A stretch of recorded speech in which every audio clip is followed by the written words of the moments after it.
सिद्ध्यति सिद्धये कस्यद्यतति सिद्धये यततामपि सिद्धानां यततामपि सिद्धानां वेत्ति तत्त्वतः कच्चिन्मां वेत्ति तत्त्वतः प्रभु చెప్పు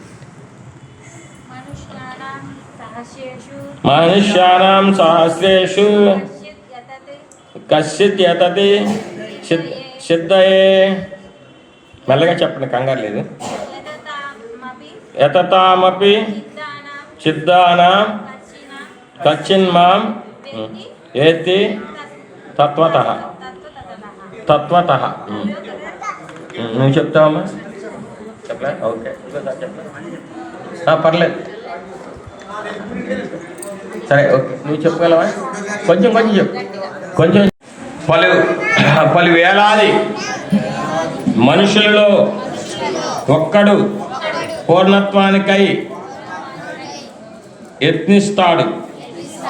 ఒక పూర్ణత్వమును సాధించిన వారిలో అరుదుగా ఒక్కడు నన్ను యథార్థంగా తెలుసుకుంటాడు.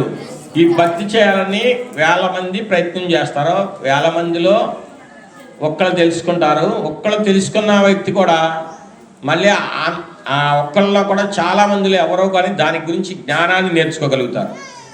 భగవద్గీత గురించి ఒక్క విషయం ఒక్కళ్ళు తెలుసుకోగలుగుతారు. భగవంతుడి గురించి, భగవద్గీత గురించి, కృష్ణుడి గురించి, నన్ను గురించి అన్నారు భగవంతుడు.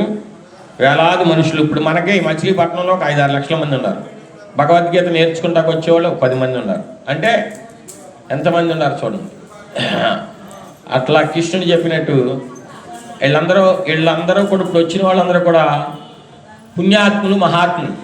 భగవంతుడి గురించి తెలుసుకుంటాకు వచ్చిన వాళ్ళందరూ కూడా మహాత్ములు, పుణ్యాత్ములు అంట.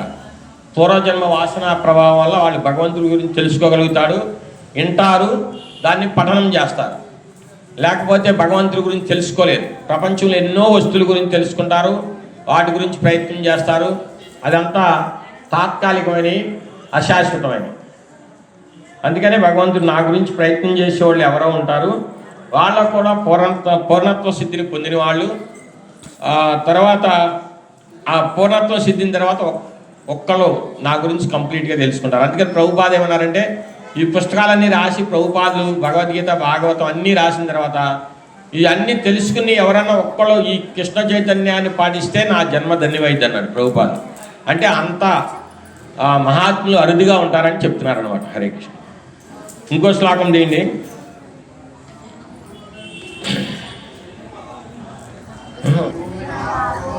భూమిరాపో నలో వాయు భూమిరాపో నలో వాయు కమ్మనో బుద్ధిరేవచ కమ్మనో బుద్ధిరేవచ అహంకార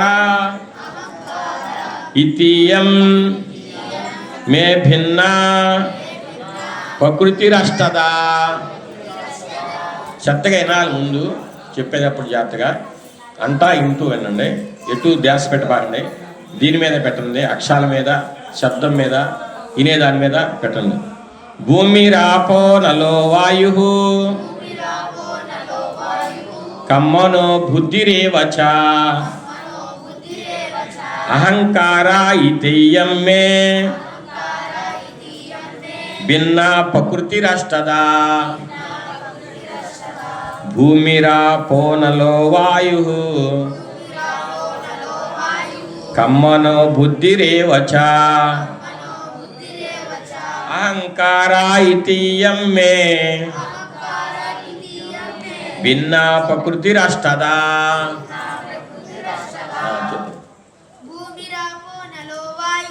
భూమిరాపో నలో వాయు కమ్మనో బుద్ధిరేవచ అహంకార ఇతియం మే భిన్న ప్రకృతి రష్టద. భిన్న ప్రకృతి రష్టద అన్నమాట. భూమిరాపో నలో వాయు కమ్మనో బుద్ధిరేవచ అహంకార ఇతియం మే భిన్న ప్రకృతిరష్టద. ఈ శ్లోకం గురించి అందరూ శ్రద్ధగానండి. భగవంతుడు చెప్తున్నాడు అనమాట. ఇప్పుడు మనం ఇంపార్టెంట్ శ్లోకం చెప్తున్నారు.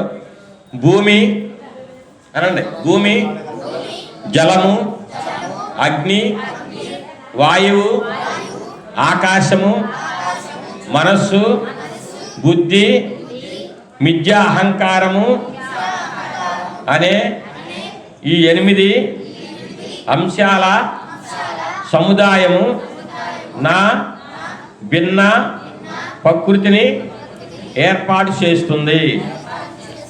భూమి, జలము, అగ్ని, వాయువు, ఆకాశము, మనస్సు, బుద్ధి, అహంకారము అనే ఈ 8 శక్తులు కృష్ణుడి యొక్క భౌతిక శక్తిది.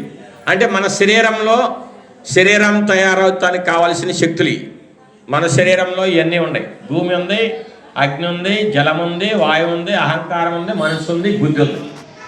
ఈ 8 శక్తులు భగవంతుడి యొక్క ప్రకృతి అన్నమాట. ప్రకృతి శక్తి. ఇది కాకుండా, ఈ శరీరం కాకుండా ఆత్మకు సంబంధించింది వేరే ఉంటుంది. ఈ శరీరంతోనే మనము పనులన్నీ, ఈ వస్తువులతో మనం పనులన్నీ నిర్వహిస్తూ ఉంటాము. అది భగవంతుడి యొక్క భౌతిక శక్తి, కృష్ణుడి శక్తి. ఈ భూమి కృష్ణుడిదే, వాయువు కృష్ణుడిదే, మనసు కృష్ణుడిదే, అగ్ని కృష్ణుడిదే, జలము కృష్ణుడిదే. అన్నీ కూడా ఆయన శక్తి. ఇది మనం శరీరం. తస్రష్ట ద్వితీయం త్వండ సంస్థితం తృతీయం సర్వభూతస్థం తాని జ్ఞత్వా విముచ్యతే. భౌతిక సృష్టి కొరకై శ్రీకృష్ణ భగవాన్ని ప్రధానాంశ 3 విష్ణు రూపాలను పొందును. మొదటిదైన మహావిష్ణువు మహాతత్వంగా సంపూర్ణంగా సృష్టించును. 2వ గర్భోదయ విష్ణు, 3వది కారణోదయ విష్ణు. భగవంతుడు మనల్ని సృష్టించడానికి 3 రకాల విష్ణు రూపాలు వస్తారు. ఒకటేమో మహావిష్ణువు, ఆయన కారణ సముద్రం మీద ఉంటారు. తర్వాత గర్భోదయ విష్ణువు, ఆయన పాల సముద్రంలో ఉంటారు. ఆయన నాభి నుంచి బ్రహ్మదేవుడు ఉద్భవిస్తాడు. బ్రహ్మదేవుడి నుంచి మనందరిని సృష్టిస్తాడు బ్రహ్మ. తర్వాత క్షీరోదయ విష్ణు, భగవంతుడు అందరిలో ఉంటాడు. నీలో, నాలో, అందరిలో పరమాత్ముడు ఉండి మనము మంచి పనులు చేస్తే మనకు మంచి జీవితం ఇస్తాడు. మనం మంచి పనులు చేస్తే మనకు మంచి శరీరం ఇస్తాడు. తర్వాత అట్లాగే మనం పాప పనులు చేస్తే దుఃఖకరమైన శరీరం, దుఃఖాలను పెడతాడు. మనం ఎవరికైనా అన్యాయం చేసామనుకో, మళ్ళీ తర్వాత మనకు అన్యాయం ఇంకా ఘోరంగా పనిచేసేటట్టు భగవంతుడు చూస్తాడు. ఆయన పేరు క్షీరోదయ విష్ణు. అంటే భగవంతుడు 3 రకాలుగా మనకు సంబంధించిన అన్ని నిర్వహిస్తూ ఉన్నాడు. అందువల్ల ఈ శ్లోకంలో ఈ ప్రకృతి శరీరము భగవంతుడు యొక్క భౌతిక ప్రకృతిది. భౌతిక ప్రకృతి. ఇంకో ప్రకృతి గురించి కూడా చెప్తాడు. హరే కృష్ణ. 5వ శ్లోకం. అపరయ్య మితస్వాన్యాం ప్రకృతి విద్ధి మే పరాం జీవభూతాం మహాబాహో యయేదం దార్యతే జగత్తు. అపరయ్యా మితస్వాన్యాం ప్రకృతిం విద్ధి మే పరాం జీవభూతాం మహాబాహో యయేదం దార్యతే జగత్తు. చెప్తా, ఇంకోసారి చెప్పనా. అపరేయ మితస్వాన్యాం ప్రకృతిం విద్ధి మే పరాం జీవభూతాం మహాబాహో యయేదం ధార్యతే జగత్తు. చెప్పు. అపరయ్య మితస్వాన్యం ప్రకృతి విద్ధి మే పరాం జీవభూతా మహాబాహో యయేదం దార్యతే జగత్తు. అపరేయ మితస్వాన్యం ప్రకృతి విద్ధి మే పరాం జీవభూతా మహాబాహో యయేదం దార్యతే జగత్. ఒక్కొక్క అక్షరం చెప్పండి మాత, కంగారు లేకుండా ఒక్కో పదం చెప్పండి. అపరేయ మితస్వాన్య ప్రకృతి ఇద్ది మే పరా జీవభూత మహాబాహో జయేదం జయేదం ధార్యతే జగత్. చెప్తామా? కొంచెం కొంచెం కంగారు. ప్రకృతి ఈ శరీరం అంటే ఈ శరీరము పుడుతుంది పెరుగుతుంది, తర్వాత క్షీణించింది, మరణించింది. 4 రకాలతో ఇది 4 రకాలతో మన శరీరము అంతరించిపోతుంది. ఇది కాకుండా ఇంకొక శరీరం ఉందని చెప్తున్నారు. ఆ శరీరం గురించి ఇప్పుడు చూద్దాం. ఓ మహాబాహు కలిగిన అందరు చెప్పండి. అర్జున, వీటికి అన్యంగా నా పరాప్రకృతి వేరొకటి ఉన్నది. అది ఈ భౌతికమైన అపరాప్రకృతి వనరులను తమ స్వలాభానికి యొక్క పరాప్రకృతి అంటే ఇది వైకుంఠ లోకాల్లో ఉంటారు. అంటే ఇప్పుడు ప్రహ్లాదుడు ఉన్నాడు. ప్రహ్లాదుడు ఇక్కడ జన్మించినప్పుడు ప్రహ్లాదుని నీటిలో పడేసిన ప్రహ్లాదునికి నీళ్ళు ఏమి మునిగిపోవాలి. ఆయన్ని ఖండించినా ఆయనకి గాయం కూడా అవ్వాలి.